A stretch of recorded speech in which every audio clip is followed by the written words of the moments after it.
Again, welcome back. आप देख रहे हैं एक और एक 11 जी और अब हमारे सेट पे होने वाली है बहस मुबाहिसा। यहाँ होगा, आप देखेंगे इक्के पे इक्का।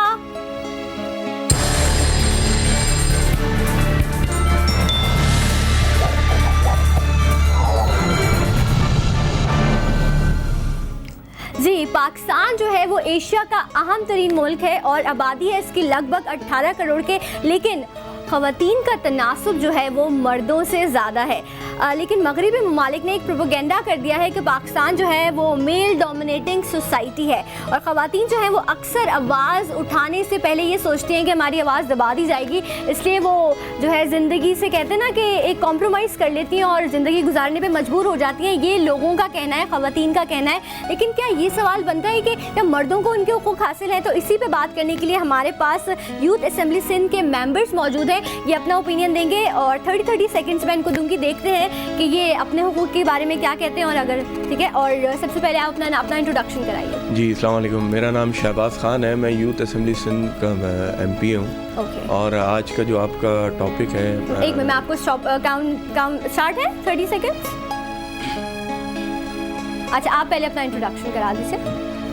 मेरा नाम सैयद फराज लियाकत है, मैं इलेक्ट्रॉनिक इंजीनियरिंग का स्टूडेंट हूँ सरसरी यूनिवर्सिटी से और मैं अपोजिशन लीडर हूँ सिंध यूथ असेंबली में। Thank you. ग्रेट जी, आप अपना तारुफ कराइए। जी, मेरा नाम नाजिया अमीन है और मैं यूथ पार्लियामेंट के साथ ही सिंध असेंबली मेंबर हूँ और मैं फ्रीलांस मार्केटिंग करती हूँ। ग्रेट जी। Hello, I'm Parkha Khan. I'm a designer too and I'm with Sindh Youth Assembly as a M&A for education. Okay, आपको वेलकम करते हैं एक और एक 11 में। जी, इनका start. Okay, your time start. ये आज का जो आपका टॉपिक है मेल डोमिनेंसी का, इसके लिए तो मैं ये कहूँगा सबसे बड़ी बात कि मर्द हज़रात की डोमिनेंसी अगर होती तो हमारे मुल्क को लीड औरतों ने ख़वातीन ने किया। मौजूदा सिंध असम्बली की मेंबर भी वो भी खातून हैं और नेशनल असम्बली की मेंबर भी खातून हैं। और सबसे बड़ी मिसाल मैं आपको ये दूँगा कि जो ममालिक डेमोक्रेसी का प्रचार करते हैं, जिनमें फ्रांस, स्विट्ज़रलैंड और एक दो ममालिक और हैं, मैं गालिबन हो सकता है भूल रहा हूँ, कर रहा हूँ, उनके अंदर भी रिज़र्व सीटें नहीं हैं।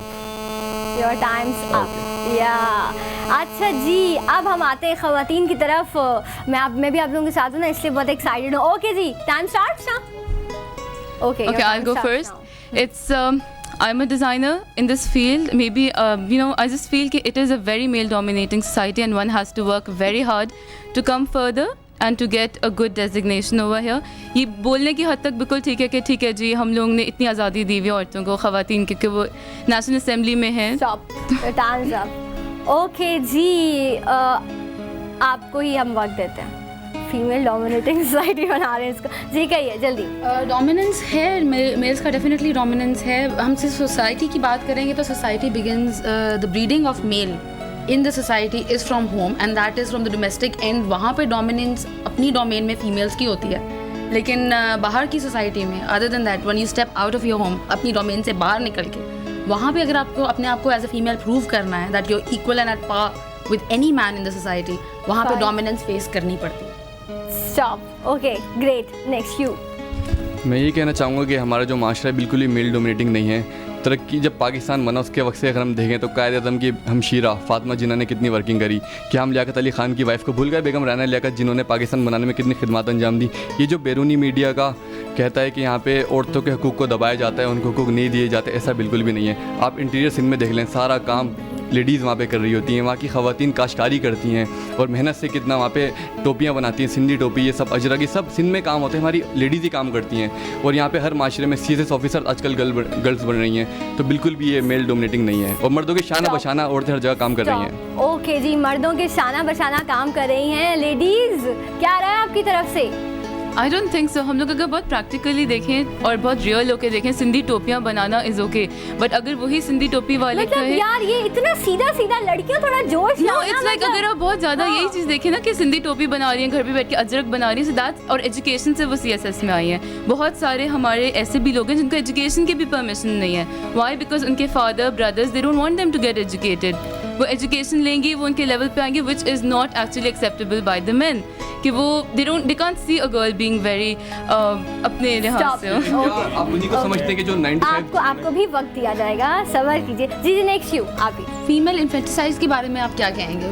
एक औरत को, फीमेल चाइल्ड को पैदा होने का ही हक नहीं हासिल है, तो मेल डोमिनेंस है सोसाइटी में या नहीं? देखें इसको आप आपका टाइम, आप नहीं बोलिए, आपका टाइम चल रहा है, काम many चल रहा है points, आपका। There are so many points to it, but then again, जब औरत को इल्म हासिल होगा, like Parkha said, when we give education to the girl child, और उसकी ब्रीडिंग हम उसको प्रॉपर क्वालिफाई करते हैं और एजुकेट करते हैं, she can stand at power with a man equally and probably better than a man, A better because man. या ओके, देखिए अगर आप इन चीज़ों को आप तालीम से अगर मुंसलिक करें तो मैं समझता हूँ ये गलत बात नहीं होगी, क्योंकि जो लोग इस तरह का अमल करते हैं वो तालीम याफ्ता या तालीम के जेवर से आरास्ता नहीं है, और जो लोग आरास्ता होते हैं, क्योंकि एक डिग्री लेना इंसान और जानवर में जो अल्लाह ने फ़र्क बनाया है, उसको इंसान देखता अच्छा है, बोलता अच्छा है और इंसानों की तरह रहता है, और जानवर का फ़र्क सिर्फ तभी आप तालीम के जेवर से ही दूर कर सकते हैं। लेकिन अगर आप ये सोचें कि आपके माशरे में लिटरेसी रेट ही नहीं है और जो लोग पढ़े लिखे भी हैं वो पढ़े लिखे जाहिल हैं, उन्होंने ओके, हमारे माशरे के अंदर अगर आप देखें तो कराची बार एसोसिएशन की जो सदर हैं वो भी एक खातून है, और यही नहीं कि आप 9 to 5 जॉब करने वाली को ही कहेंगी कि वो जो है मेल डोमिनेटिंग है। जो 9 to 5 जॉब नहीं करती तो क्या उनको ख़वातीन अलग वर्किंग नहीं कर रही? क्या वो दूसरे तरीक़े से माशरे में हिस्सा नहीं ले रही? पाकिस्तान की तरक्की में खातून जितनी भी हैं, मुल्क की ख़वातीन सब बहुत अहम किरदार अदा कर रही हैं। यही नहीं मैं कि ऐड करूँगा, हमारे रसूल खुदा की भी अगर आप ले लें, उनके घर की भी ख़वातीन फलाह और बहबूद के काम करती थी, जंगों के दौरान अपने मर्दों के शाना बशाना मशफीज़ों से पानी, और आर्मी में भी, आर्मी, नेवी, एयरफोर्स सब जगह ख़वातीन फाइटर प्लेन्स उड़ा रही हैं। Stop, okay, the next. Only point is कि जो ख़वातीन बहुत एजुकेटेड हैं, बहुत अच्छे स्कूल से, यूनिवर्सिटी से उन्होंने पढ़ा हुआ है, उनको भी यही प्रॉब्लम्स होते हैं। अगर वो फील्ड में स्टेप इन करना चाहती हैं, लेट्स से एक अच्छे ऑफिस में काम करना चाहती हैं, उनके घर के जो मर्द हजरात हैं, दे डोंट वांट देम कि वो ये काम करें, तो ये भी एक बहुत बड़ा इशू है। और इसी के अंदर डोमिनेंस आ जाती है कि वो मेल डोमिनेंस दिखाते हैं, they don't give the permission. उसने पढ़ा लिखा जो 10 साल अपनी एजुकेशन में लगाए, they can not work, so what is the need of the education and all. Yes, you. जब आपने रसूलुल्लाह सल्लल्लाहु अलैहि वसल्लम की बात की और आप अल्लाह की बात करते हैं, तो जो दर्जा, जो मकाम औरत का है, she is the one who is giving birth to a child. मर्द कुछ भी कर ले, माँ नहीं बन सकता। नहीं, बिल्कुल, ठीक है। और आखिरत में पुकार भी माँ के नाम से ही होगी, पहचान भी माँ के नाम से ही होगी। ठीक है। तो जहाँ पे हमें डोमिनेंस का अल्लाह ताला ने मौका दिया हुआ है, उसमें इल्म हासिल करना दोनों के लिए बराबर है, जैसे कि आपने खुद कहा। अब आपके पास जो ताकत या इख्तियार अल्लाह ने दिया है, या कानून देता है, या आपको माशरा देता है, उसका सही और गलत इस्तेमाल करना आपको घर से एक औरत ही सिखाती है। स्टॉप जी, अल्लाह ने जो है वो औरत को एक मकाम दिया है, माशरे में क्यों नहीं जाता, इस पे मजीद बात करेंगे और इनका ओपिनियन भी लेंगे। ये ज़रूर कुछ ना कुछ कहना चाह रहे होंगे, लेकिन यहाँ वक्त हो गया एक छोटे से ब्रेक का। ब्रेक पे जाएंगे, ब्रेक के बाद वापस आएंगे, इस इक्के पे इक्के को कंटिन्यू करेंगे। देखते रहिए 1 और 1 11।